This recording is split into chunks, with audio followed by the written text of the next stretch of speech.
Ibu mohon maaf izin bertanya, Ibu atas nama Ibu siapa? Bestari. Bestari. Untuk usia dedeknya udah berapa bulan? 10 bulan. 10 bulan. Nah, Ibu puskesmas ini tuh udah sering emang langganan di sini ya? Iya, di sini. Saya izin bertanya nih Ibu, kan Ibu udah sering di sini. Terus Ibu tuh tahu kalau ada fasilitas pojok laktasi ini tuh udah dari lama atau baru-baru ini? Udah lama. Udah lama.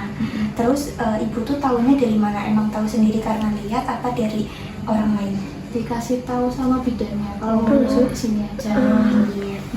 Kemudian yang Ibu ketahui nih, di mana aja sih yang ada ruangan laktasi seperti ini selain di puskesmas gitu? Biasanya di mall-mall kayak sama fasilitas umum. Kayak iya benar. Iya. Seperti itu.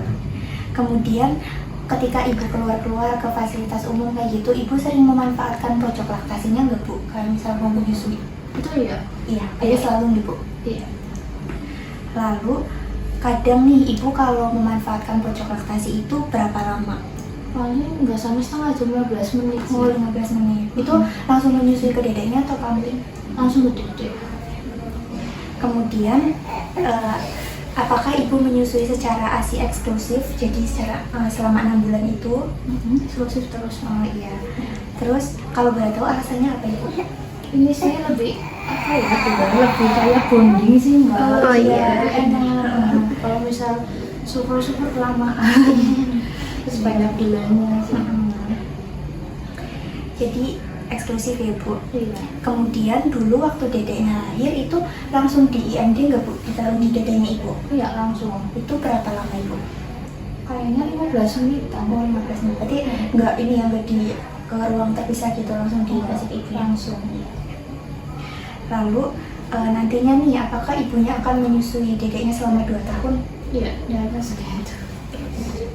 Kalau boleh tahu ini anak yang keberapa Ibu? Pertama. Oh, pertama. Terus bagaimana pengalaman Ibu ketika menyusui dedeknya? Kayak mungkin dedeknya rewel apa gimana gitu? Kalau menyusui ke gimana? Terus ini kan udah ada giginya yang nggak sering gigi. Terus sering gigi? Iya, kadang kan kalau sambil tidur itu musang-musang apa sih ya mbak? Iya Ibu. Kemudian itu kan berarti hambatannya Ibu yang kayak sering gigit kayak gitu. Lalu ada rasa kebahagiaan tersendiri nggak Bu? Iya, udah kayak gimana rasa ini lah bondingnya sama anak jadi Dekat ya. Hadirin. Kemudian menurut Ibu nih di ruangan ASI ini saran Ibu tuh apa Bu? perlu kasih mbak ya. Iya. Iya Bu. Izin bertanya lagi, apakah Ibu mengkonsumsi makanan atau minuman untuk meningkatkan produksi ASI? Pas awal lahiran sih mbak, sekarang udah enggak.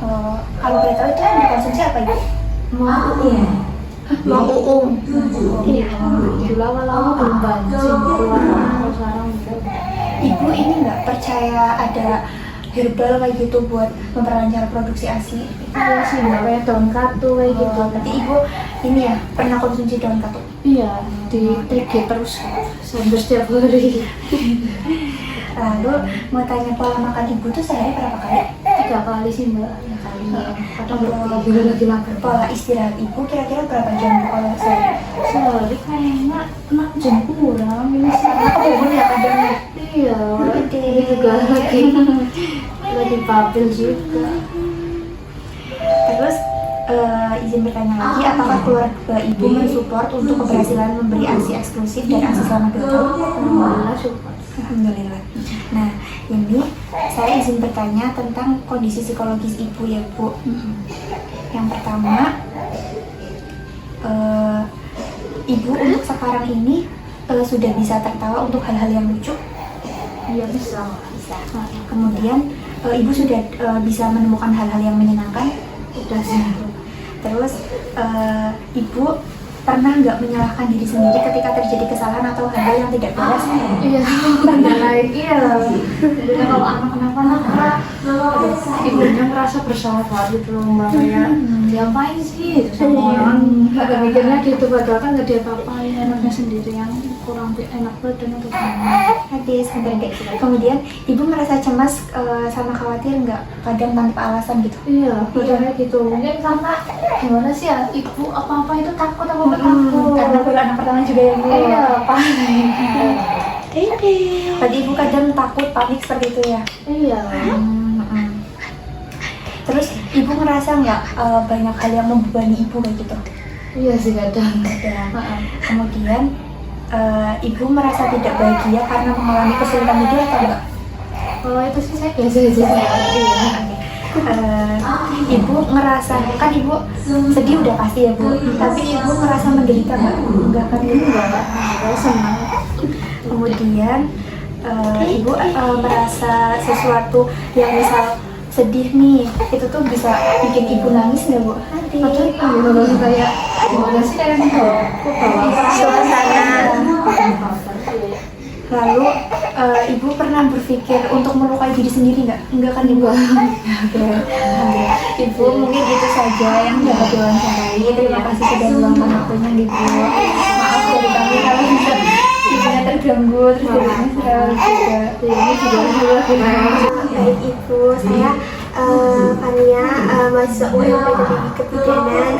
Ini nanti saya akan memberikan pendidikan kesehatan terkait dengan ASI eksklusif. Tujuannya biar ibu lebih tahu lagi, lebih paham lagi terkait tentang ASI eksklusif. Sebelumnya apa yang ibu tahu tentang ASI eksklusif? Memberikan ini sih apa? Kasih air susu langsung kepada bayi. Betul. Setahu ibu manfaatnya untuk apa? Pertumbuhan sih mbak. Ya, jadi ASI eksklusif itu pemberian ASI atau air susu ibu sejak bayi baru lahir sampai 6 bulan tanpa digantikan minum susu formula atau makanan lain.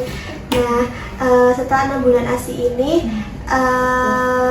tidak dapat memenuhi kebutuhan air mineral seperti zat besi, sehingga harus dipenuhi. Kalau sudah 6 bulan itu diberi MPASI atau makanan pendamping ASI. Ini dedenya belum ya? Udah. Sudah. Buat buat pengalaman kehamilan berikutnya, anak berikutnya. Untuk strategi ASI eksklusif ini, ibu biasanya berapa jam dede disusuinya? Sejam sekali. Iya, jadi sebentar ya sayang.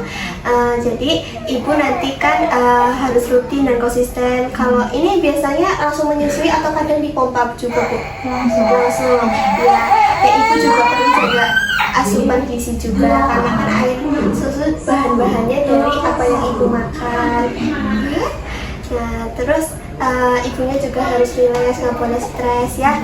Terus manfaatnya tuh nggak cuma buat dede bayinya, buat ibu juga. Jadi bisa membantu pemulihan pasca persalinan, terus mengurangi resiko obesitas, sama meluruskan resiko depresi pasca melahirkan. Lihat ini gambarnya, Ini buat adiknya nih. lihat tuh gambarnya banyak ya. Terus meningkatkan kebutuhan nutrisi juga. Terus manfaat bagi dedenya itu buat bantu pertumbuhan luar kerongkongan, mengurangi resiko obesitas, menyenangkan hubungan antara ibu dan anak. Kan ibu yang tadi bilang ya bonding. Nah, untuk mengurangi resiko kronis juga. Lihat ini gambar apa? Tuh buat jaga ASI harus pakai buatan sayur, makanan sumber nutrisi, terus membersihkan makanan, istirahat cukup sama minum air putih. Jadi lihat ini apa? Ini apa ya? Gambar apa? Dede siapa tadi namanya? Sahabat ya. Iya ibu, sudah itu saja ya. Informasi dari saya. Semoga pengetahuan materi ini bisa bermanfaat juga bagi ibu dan dedenya. Dedenya sehat ya. Maaf ya, jadi dedenya maaf ya. Panas ya di sini. Muhammadiyah Purwokerto, Prodi Kebidanan 1, izin untuk mewawancarai Bapak tentang pemanfaatan fasilitas pojok ASI. Sebelumnya perkenalkan, nama saya Arista Widyasara. Saya Naica. Saya Naila. Apakah Bapak berkenan untuk diwawancarai? Ya. Jadi saya akan mulai bertanya ya Pak. Jadi ini tempat atau lokasi pojok ASI di Puskesmas Cilongok 1 ya Pak. Penanggung jawabnya dengan Penanggung jawabnya saya, Zulfikar, saya selaku petugas gizi Puskesmas 1. kalau ruang pojok ASI ini sejak kapan ada ya Pak?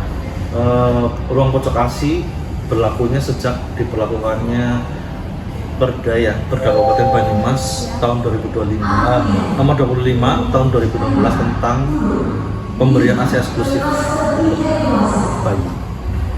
Apakah ada sosialisasi terkait penggunaan pojok ASI di Puskesmas Cilongok 1? Sosialisasi selama ini biasanya kita masuk kalau di internal dalam gedung Puskesmas ya, itu di